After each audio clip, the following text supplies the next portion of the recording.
Hey, how's it going? So there are a lot of kind of weird things in the game that either don't make sense or things that you wouldn't think to look for otherwise. They're definitely not game breaking by any means, and they won't alter the way that you play the game, but I would consider them to be mildly interesting. And there's a good chance that you'll know at least one, if not more, of the things on this list, but my goal is that you learn at least one new thing today. So with that being said, let's jump into these 10 mildly interesting facts in Old School Runescape. Fact number 1 is about the Bandos Chestplate. If you look at my character's right shoulder, or left from your point of view watching the video, you can see it's naked there and the BCP doesn't cover the shoulder. But that's because it's a male character, so if we go ahead and switch over to a female, take a look at the shoulder now. For some reason, while wearing the BCP, female characters have spikes on their right shoulder while male characters don't. And here's a side-by-side comparison if you want to get a better look at it. With level 78 magic and completion of the Hard Fremnik Diary, you're able to cast the Tan Leather spell, which is profitable and gives good magic XP. The first part about the spell that's kind of weird is that it's called Tan Leather, but you're tanning the hides, you're not tanning leather.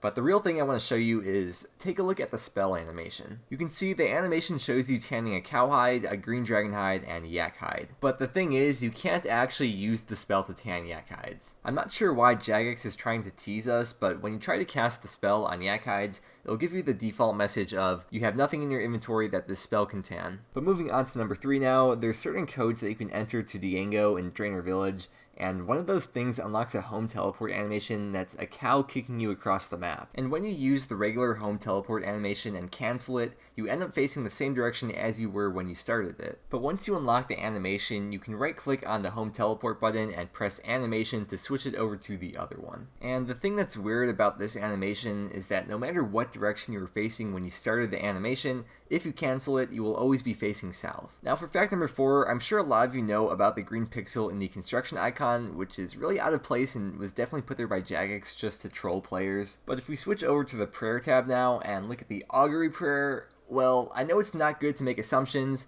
but I think it's pretty safe to say that Jagex is definitely trying to mess with us. For fact number 5 now, this one is related to herb lore. Most potions use the exact same secondary ingredient for the regular version as they do for their super counterpart. And I've tried to show this on screen as organized as possible, so like the regular attack potion and super attack both use the Eye of Newt, the anti-poison and super anti-poison both require ground unicorn horn, and so on. But something that I would consider mildly interesting is that the energy potion and super energy potion don't share the same secondary ingredient. A regular energy potion requires chocolate dust, while super energy requires a Mortmeyer fungus. The next mildly interesting fact is about the Ivan staff. And for some reason, when you have your game chat options turned on and equip it, you get a notification telling you that you equip the Staff of Ivan. It doesn't happen when you unequip it though, it's only for when you equip it. I don't know any other weapon in the game that does this, and I'm not sure why the Ivan staff does that, but it's there. Fact number 7 is related to farming. And when you try to plant a seed that's above your level, you get a message saying that you need to be a certain level farmer to plant it. When you try it with woodcutting, the game doesn't call you a lumberjack or a woodcutter.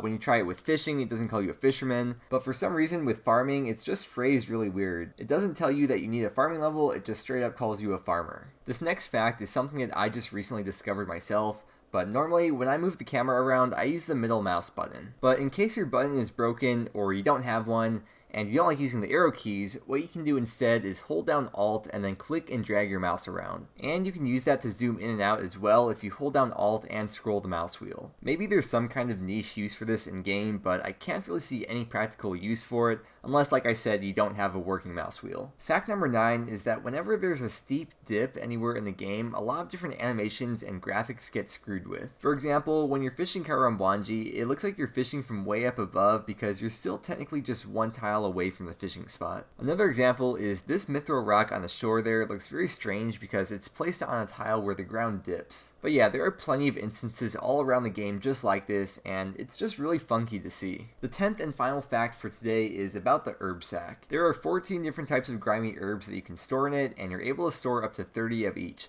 This means that you can store up to 420 herbs in total. And I really want to know if this was done on purpose. Also, the herb sack uses the exact same sprite as any other sack in the game, whether it's an empty sack or a sack of potatoes, onions, or cabbages, they're all completely identical. But that is going to wrap it up for today's video. I do hope at least one thing from this list was new for you, but if not, I hope you still enjoyed the video either way. If you want to see more videos like this, then please let me know by giving the video a like And I'm also currently posting every single day at 9 a.m. Pacific Standard Time, so if you want to stay up to date with the videos and see more from me, then please subscribe to the channel. It really does help out a lot. But again, thank you so much for watching. I hope you have a great day, and I will see you again tomorrow.